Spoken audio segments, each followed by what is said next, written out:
The essence of being alive is not in the beating of the heart, nor in the mere functioning of the body. These are mechanics, the biological framework that sustains what we call life. The true essence of being alive is in the depth of your experience, in the intensity with which you can touch this moment, in the awareness with which you embrace existence as it is right now. Most human beings confuse survival with life.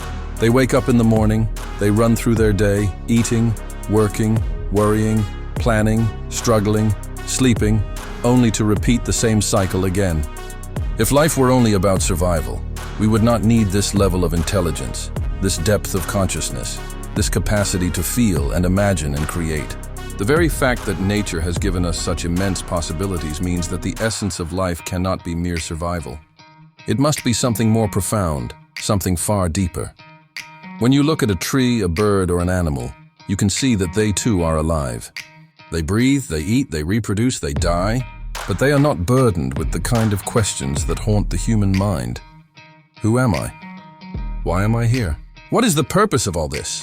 The essence of being alive for them is simply to be in tune with the natural rhythm of existence. They do not complicate life. They live it. A tree stands rooted and yet reaches out to the sky. A bird takes flight without knowing where it will land. There is a certain innocence in their existence. But you, as a human being, have been given the privilege and also the challenge of awareness. You are not only alive, you know that you are alive. This self-awareness is both a gift and a burden. If you use it wisely, you can touch dimensions of life that are beyond imagination. If you misuse it, it becomes a source of suffering. The essence of being alive is not found in the past or the future. It is only here now, in this very moment. Yet most people live either in memories of what has happened or in anticipation of what might happen. They forget that life is happening only here and now. The breath you take in is the only reality. The sensations in your body, the pulse of energy within you, the stillness behind the noise of the mind. This is life. Everything else is imagination, either sweet or bitter. When you are entangled in the mind's stories, you miss the direct experience of life itself. To be alive is not to think about life. It is to feel it, to breathe it, to live it with full intensity. Imagine you are walking by the ocean. The waves are rising and falling. The breeze touches your face. The vast sky stretches endlessly. In that moment, if you are simply present without dragging your past and projecting your future, you will know what it means to be alive. The mind may label it as peace, beauty, or joy, but it is something deeper. It is the raw taste of existence. That is the essence of life. You do not have to go to the ocean to find it. You can find it wherever you are, if you are awake to the moment. A sip of water, the touch of air on your skin, the rhythm of your heartbeat. These are not ordinary. They are gateways into the profoundness of being alive.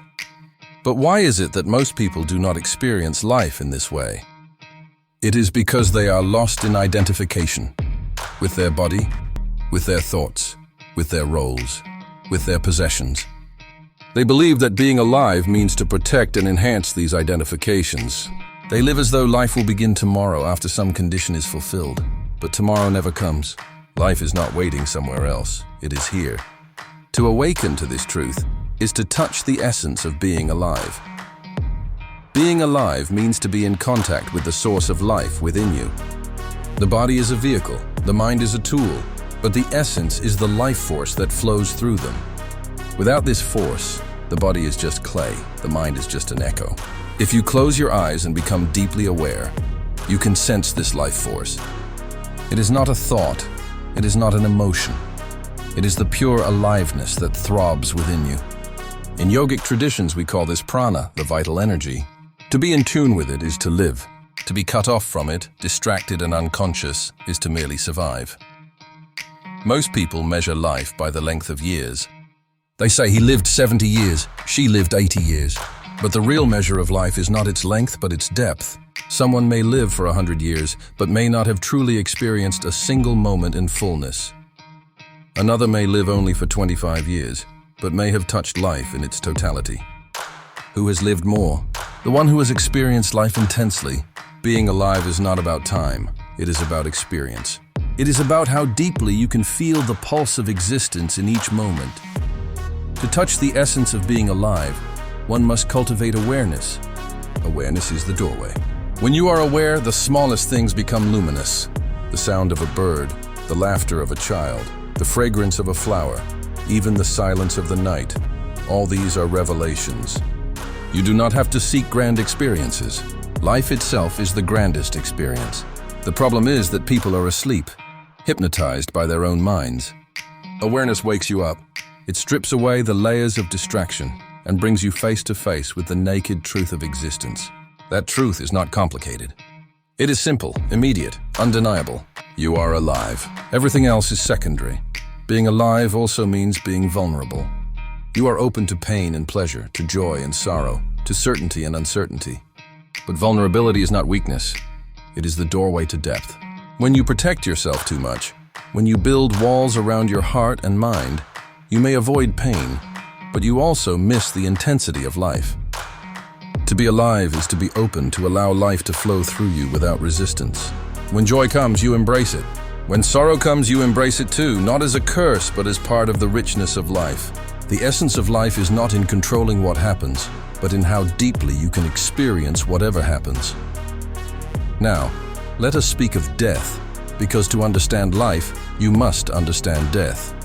People fear death because they do not know life. Death is simply the cessation of the body's functions. But life, the essence of being alive,